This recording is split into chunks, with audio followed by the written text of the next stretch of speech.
Meanwhile, just down Pennsylvania Avenue, House Speaker Kevin McCarthy remains firmly in the hot seat thanks to a growing number of threats by hardline Republicans during a budget crisis. McCarthy reportedly hurling an expletive at members during a closed-door meeting yesterday, seemingly daring them to either file a motion to remove him as Speaker or work with their colleagues to pass the spending bills.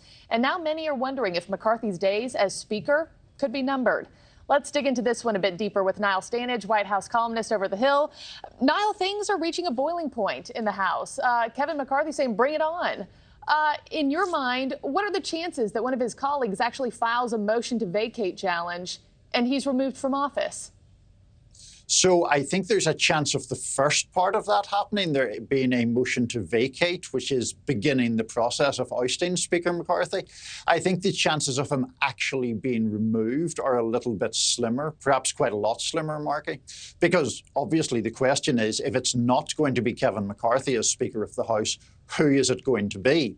And someone who was put forward by the hard right or whatever faction you want to use, whatever label you want to use for the people opposed to McCarthy, would get pushback from moderate Republicans. So for the most part, it seems to me that he's likely to remain the most broadly acceptable option, even though he has this opposition to it. Who would replace him, do you think? If that actually came to fruition, they voted to vacate him, who'd be next in line? Well, there isn't really a next in line. I mean, it's whoever can get 218 votes, a majority of the House of Representatives. Now, among people like the House Freedom Caucus, a very conservative group, there are various people proposed. I mean, Chip Roy from Texas is a very prominent figure on the right. But I think that if you tried to propose him as Speaker, then the moderate Republicans would revolt at that. And of course, Democrats are standing by here, perplexed by it all, but not averse to inciting a little more controversy or disunity in Republican ranks if they can do so as well. Yeah. So that could be, another complicating factor. Oh, to be a fly on that wall in yesterday's closed meeting. I'd love to know how that was received and the expletive he threw out.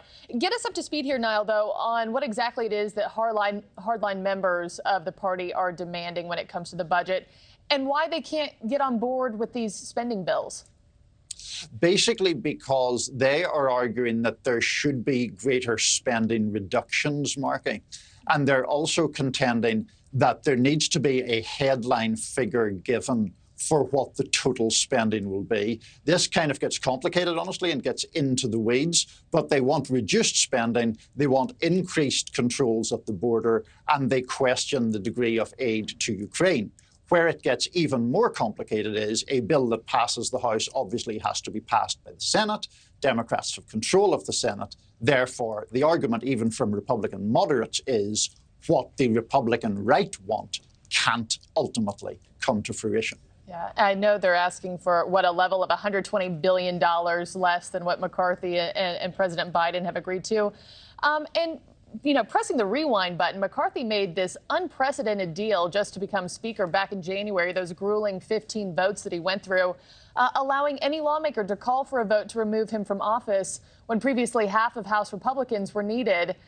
Why did he push so hard, do you think, to put himself in now this seemingly inevitable situation, Niall? Basically because he needed to buy off people who were reticent about supporting him.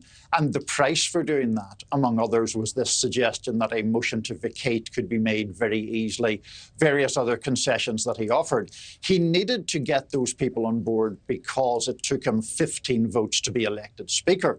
But in doing that, he obviously gives every member of his Congress quite a lot of power, quite a lot of leverage over him.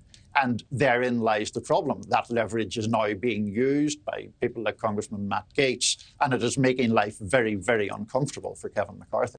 Thank you for watching. Go to newsnationnow.com to find News Nation on your television provider. And don't forget to click the red subscribe button below to get more of News Nation's fact-driven, unbiased coverage.